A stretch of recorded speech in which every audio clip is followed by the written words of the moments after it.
Sir, जैसे आपने अभी बोला था कि मुनीर को लस्ट है पावर की और सत्ता की, तो अगर उसने इस पावर का गलत इस्तेमाल करके इंडिया पर किसी भी तरह का कोई अटैक किया, तो उसके लिए हमारे पास मतलब क्या तैयारियां हैं?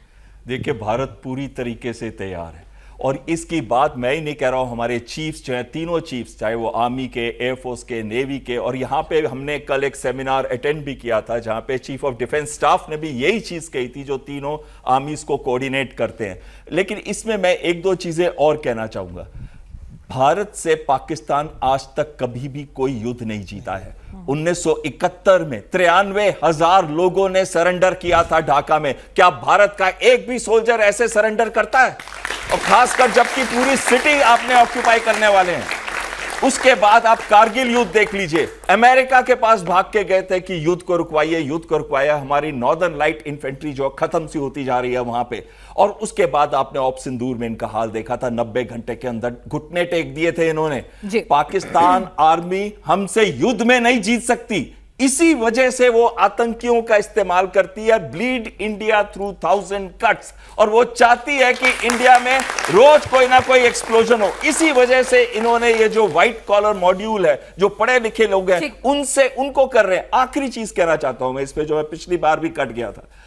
अफगानिस्तान से सैकड़ों के हिसाब से तालिबान फाइटर्स आज पाकिस्तान में घुस चुके हैं।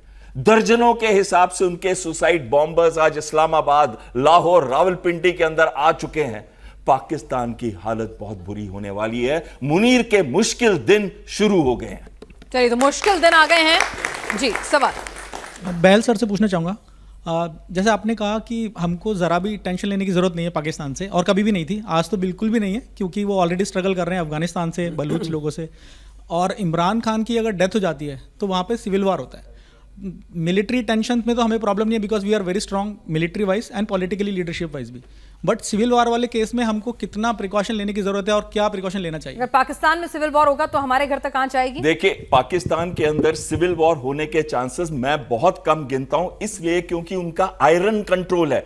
इस समय जेन जी ने रिवोल्ट किया था गिलगिट बाल्टिस्तान के अंदर और पाकिस्तान ऑक्यूपाइड कश्मीर के अंदर, उनको भी दबा दिया गया है बहुत हैवी कंट्रोल के साथ। पाकिस्तान रेंजर फोर्स, लबैक की बात मैंने आपको पहले कर दी थी। तो लेकिन अगर कभी भी सिविल सिचुएशन ऐसी होती है कि वहां पे सिविल स्ट्राइक होती है, तो भारत हमेशा अपनी पूरी तैयारी, अपनी फोर्सेस को अलर्ट पे रखेगा, ताकि कहीं भी अगर अटैक होता है, हमला हमारे पर होता है, उसका जवाब सही तरीके से दिया जा सके। अगला सवाल इसके अंदर एक चीज जोड़ सकता सवाल ले लें। जी जी जैन सर, मेरा सवाल ये है, अगर मुनीर के पास ताकत आ जाती है तो वो एज अ हिटलर क्या क्या कर सकता है इंडिया के लिए? साहब, छोटा सा जवाब। हिटलर बन जाएगा मुनीर, क्या करेगा? देखो, मुनीर तो यही करेगा, वार जैसी सिचुएशन पैदा करेगा, हमला नहीं करेगा। क्योंकि अगर हमला कर दिया तो पाकिस्तान टूटेगा, क्योंकि पाकिस्तान की इतनी काबिलियत तो क्षमता नहीं कि वो हमला करे। देखो, पाकिस्तान के अंदर एक कहावत है कि आज तक पाकिस्तान की आर्मी कोई इलेक्शन हारी नहीं, कोई जंग जीती नहीं। आपने देखो 93,000, फिर उसके बाद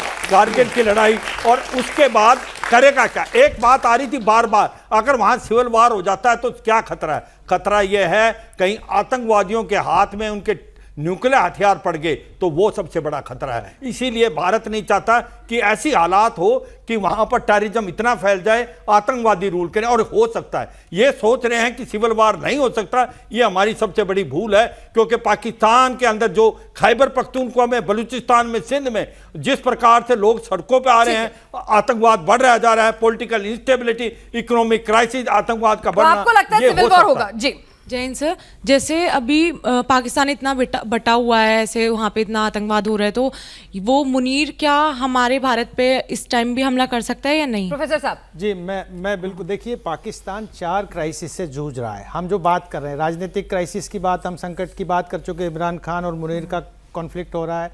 सिक्योरिटी क्राइसिस जो देखिए, Tehreek Taliban, Afghan Taliban, internal security issues हो रहा है।